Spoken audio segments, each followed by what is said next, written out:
అందరికీ నమస్కారం. మొదటిసారి మా ఛానల్‌ని చూస్తున్నవారైతే సబ్స్క్రైబ్ చేసుకోండి. పక్కనే ఉన్న బెల్ ఐకాన్‌ను క్లిక్ చేయండి. శక్తిపీఠాలంటే ఎన్నున్నాయి? ఎక్కడెక్కడున్నాయి? పురాణ కథ ద్వారా తెలుసుకుందాం. ఒకప్పుడు దక్షుడు బృహస్పతి యాగం చేయదలచే అందరినీ ఆహ్వానించాడు. కానీ తనకిష్టం లేని శివుడిని పెళ్లాడిందన్న కోపంతో తన కూతురైన సతీదేవి అంటే దాక్షాయణిని అల్లుడైన శివుడిని పిలవలేదు. ఈ కార్యక్రమ విషయం తెలిసిన సతీదేవి శివుడు వారించినా వినకుండా పుట్టింటివారు ప్రత్యేకంగా పిలవాలా ఏమిటి అని ప్రమద గణాలను వెంటబెట్టుకొని యాగానికి వెళ్ళింది గాని అక్కడ తన తండ్రి వల్ల అవమానానికి గురయ్యింది. ముఖ్యంగా తండ్రి చేస్తున్న శివనింద సహించలేక ఆమె యాగాగ్నిలోకి దూకి మరణించింది. దీనికి ఆగ్రహించిన శివుడు తన ఘనాలతో యాగశాలను ధ్వంసం చేశాడు. సతీ వియోగ దుఃఖం తీరని శివుడు ఆమె మృత శరీరాన్ని అంటిపెట్టుకొని ఉండి తన జగద్రక్షణా కార్యాన్ని మానివేశాడు.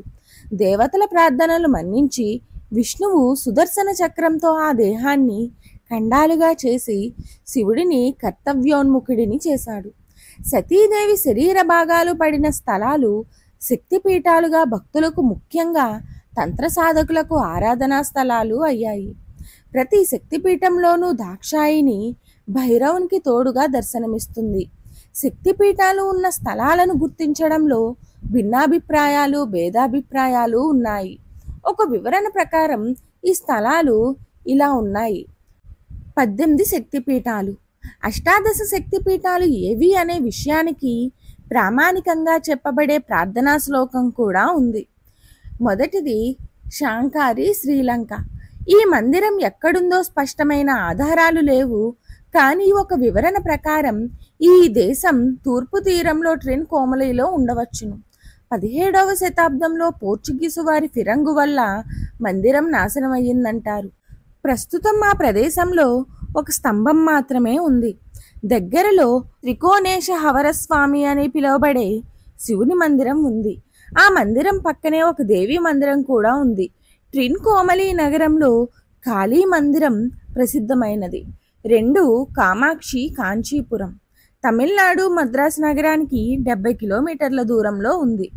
3 శృంఖల, ప్రద్యుమ్న నగరం, పశ్చిమ బెంగాల్. ఇది కలకత్తాకు 80 కిలోమీటర్ల దూరంలో ఉంది. కానీ ఇప్పుడు ఏ విధమైన మందిరం గుర్తులు లేవు. అయితే కోల్కత్తాకు 135 కిలోమీటర్ల దూరంలోని గంగాసాగర్ కూడా ఒక శక్తిపీఠంగా పరిగణింపబడుతోంది. 4 చాముండి, క్రౌంచపట్టణం, మైసూరు, కర్ణాటక. అమ్మవారు చాముండేశ్వరీదేవి. 5 జోగులాంబ, అలంపూర్, తెలంగాణ. తుంగభద్ర మరియు కృష్ణా నదుల సంగమ క్షేత్రంలో ఉంది. 6 భ్రమరాంబిక, శ్రీశైలం, ఆంధ్రప్రదేశ్. కృష్ణానదీ తీరాన అమ్మవారు మల్లికార్జున స్వామి సమేతంగా ఉంది.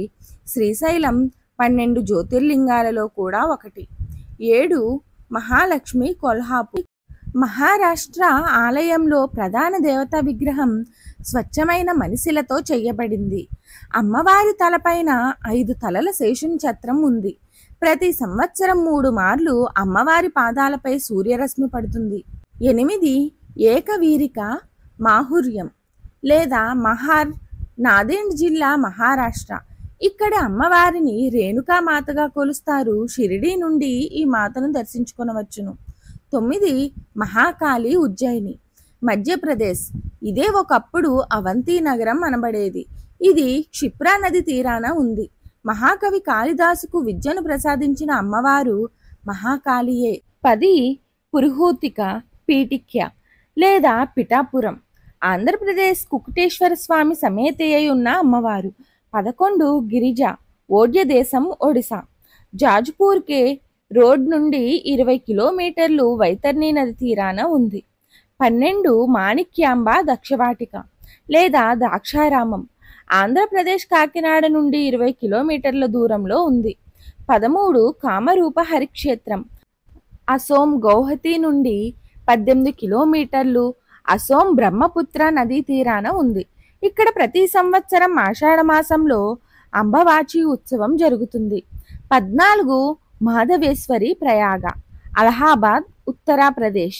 త్రివేణి సంగమం సమీపం ఈ అమ్మవారిని అలోపీదేవి అని కూడా అంటారు. 15 వైష్ణవి, జ్వాలాక్షేత్రం, కాంగ్రా హిమాచల్ ప్రదేశ్. ఇక్కడ అమ్మవారి విగ్రహం ఉండదు.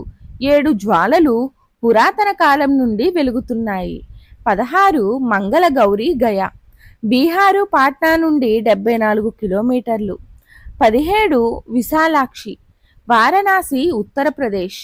18 సరస్వతి, జమ్మూ కాశ్మీర్. అమ్మవారిని ఖీర్ భవానీ అని కూడా అంటారు. పాక్ ఆక్రమిత కాశ్మీరులో ముజఫరాబాద్కు 150 కిలోమీటర్ల దూరంలో ఉంది అంటారు ఈ శక్తిపీఠం. వీడియో నచ్చినట్టయితే లైక్ చేయండి, షేర్ చేయండి, కామెంట్ రూపంలో మీ అభిప్రాయాన్ని తెలియచేయండి. అలాగే కొత్తగా వచ్చిన వారైతే మా ఛానల్ని సబ్స్క్రైబ్ చేసుకోవడం మర్చిపోకండి. పక్కనే ఉన్న బెల్ ఐకాన్ను క్లిక్ చేయండి. Thanks for watching.